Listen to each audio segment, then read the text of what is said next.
साथियों नमस्कार, मैं रिजवान अंसारी हाजिर हूं आपके बीच महत्वपूर्ण चर्चा के साथ।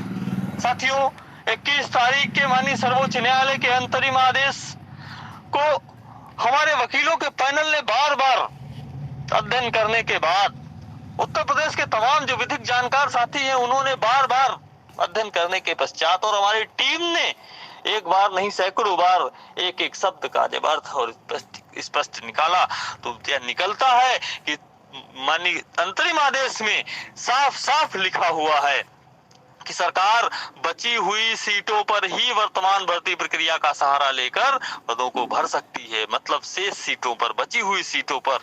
और उसमें स्पष्ट रूप से लिखा हुआ है कि 40 और 45 पर जो शिक्षा मित्र सुरक्षित होते हैं उनका डाटा भी उन्होंने देना है और उनकी संख्या भी बतानी है, उनका रोल नंबर भी बताना है। बहुत कुछ स्पष्ट रूप से यह कहता है कि आप 69,000 पदों पर भर्ती नहीं कर सकते। लेकिन कल जो जिला आवंटन की सूची जारी हुई तो उसको देखकर, क्योंकि 69,000 के सापेक्ष है, उसको देखकर ऐसा प्रतीत होता है कि शासन के संज्ञान में माननीय सर्वोच्च न्यायालय का अंतरिम आदेश लाया ही नहीं गया। कहीं ना कहीं एक भारी और बहुत बड़ी चूक हुई है, कहीं ना कहीं एक बहुत बड़ी त्रुटि हुई है।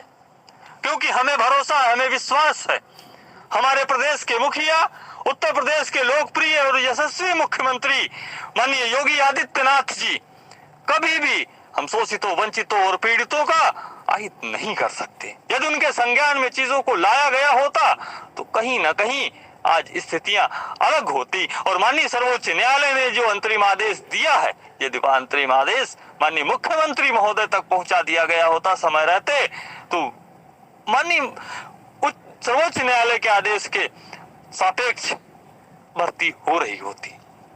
साथियों, संविधान ने हमें बहुत सारी शक्तियां प्रदान की हैं, संविधान ने हमें बहुत सारे अधिकार प्रदान किए हैं। एक जिम्मेदार नागरिक होने की हैसियत से, एक जिम्मेदार शहरी और जिम्मेदार ग्रामीण होने की हैसियत से हमें यह जिम्मेदारी उठानी होगी कि हम उत्तर प्रदेश के यशस्वी और लोकप्रिय मुख्यमंत्री माननीय योगी आदित्यनाथ जी के संज्ञान में चीजों को लाएं।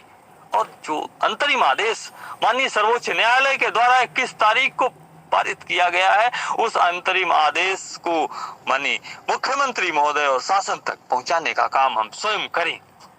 साथियों, चूंकि भविष्य हमारा अधर में लटका हुआ है, जीवन की नैया हमारी अधर में लटकी हुई है, इसलिए हमें ही करना होगा। और इस समय चूंकि लॉकडाउन का पीरियड चल रहा है, इस समय कोविड-19 जैसी महामारी चल रही है, तो ऐसे में हमें बहुत सी चीजों का ध्यान भी रखना होगा, फिजिकल डिस्टेंसिंग का ध्यान भी रखना होगा। हमें किसी भी प्रकार से भीड़ नहीं बननी होगी, भीड़ के रूप में नहीं होगा। हम एक आध साथी अपने जनपद के जिलाधिकारी महोदय के माध्यम से एक ज्ञापन माननीय मुख्यमंत्री महोदय को, प्रत्यावेदन माननीय मुख्यमंत्री महोदय को रिसीव करवा सकते हैं। और हमें विश्वास है, हमें पूरा भरोसा है कि हमारे उत्तर प्रदेश के लोकप्रिय और यशस्वी मुख्यमंत्री महोदय कभी भी शोषितों, पीड़ितों, वंचितों के साथ अन्याय नहीं होने देंगे। उनके राज्य में, उनके रहते हुए हमारे साथ अन्याय नहीं हो सकता, ऐसा हमें विश्वास है, पूरी तरह से विश्वास है। इसलिए हम तमाम साथियों से यह अपील और अनुरोध करते हैं कि आप अपने जनपद मुख्यालय पे, अपने जनपद के जिलाधिकारी महोदय को एक ज्ञापन, एक पत्र जो आपको दिया जा रहा है उसे प्रेषित करने का, जो कि संबोधित होगा उत्तर प्रदेश के माननीय लोकप्रिय मुख्यमंत्री महोदय के नाम से, उसको देने का काम करें। और साथ ही साथ जो अंतरिम आदेश माननीय सर्वोच्च न्यायालय का, उस अंतरिम आदेश को भी हम देने का काम करेंगे। और साथ ही साथ हम निवेदन करेंगे माननीय मुख्यमंत्री महोदय से कि माननीय सर्वोच्च न्यायालय के अंतरिम आदेश का कड़ाई से पालन किया जाए, माननीय सर्वोच्च न्यायालय के आदेश का पूरी तरह से पालन कराया जाए। साथियों, हमें पूरा भरोसा है, हमें पूरा विश्वास है कि हमारे साथ अन्याय नहीं होगा। और प्रदेश के हम तमाम उन साथियों को भी यह बता देना चाहते हैं, उन जो आज सदमे में है, जो आज कहीं ना कहीं हताश और निराश है, माननीय सर्वोच्च न्यायालय का अंतरिम आदेश चीख चीख कर आपको सुरक्षित कर रहा है, आपका रक्षण कर रहा है, आपके फेवर में है। इसलिए आपको निराश, हताश और परेशान होने की आवश्यकता नहीं है, क्योंकि माननीय सर्वोच्च न्यायालय हमारे भारतवर्ष की सबसे बड़ी न्यायिक संस्था है, न्यायिक व्यवस्थापिका का हिस्सा है। साथियों, हमें भारतीय संविधान पे पूरी आस्था है, पूरा विश्वास है, हमें शासन पे पूरी आस्था और पूरा विश्वास है। इसलिए हम विधिक तरीके से केवल एक पत्र के माध्यम से अपनी मांगों को, अपनी जो हमारी समस्याएं हैं उनको हमें मात्र अवगत कराना है शासन को। साथियों, हम आपसे अपील करते हैं, आपसे अनुरोध करते हैं कि आप अपने जीवन के रक्षण के लिए अभी तत्काल आप जहां पर भी हैं, जिधर भी हैं, जिला मुख्यालय पे पहुंचिए। और जिला मुख्यालय पे पहुंचने के बाद एक या दो साथी भीड़ का रूप नहीं लेंगे, किसी भी स्थिति में भीड़ का रूप नहीं लेंगे। फिजिकल डिस्टेंसिंग पहले हमारी अपनी जिंदगी से बड़ी अगर कोई चीज है तो वो देश है, और देश से भी बड़ा अगर कोई चीज है तो दुनिया है।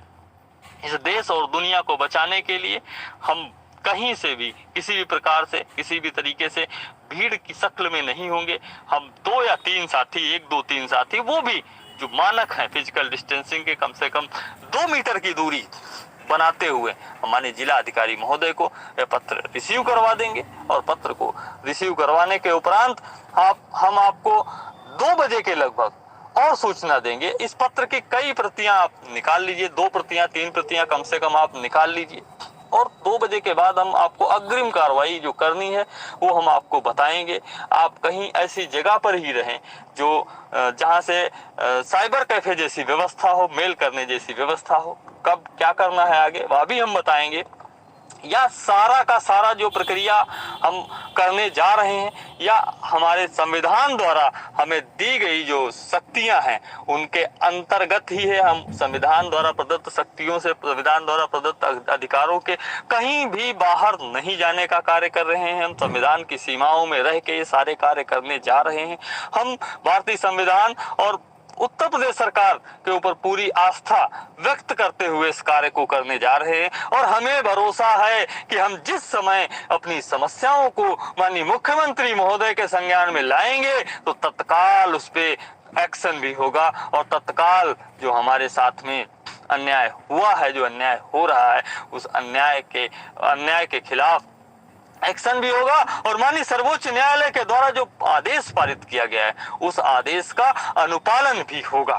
साथियों, अभी हम आपको 2 बजे के लगभग पुनः एक उचित माध्यम से सूचित करेंगे।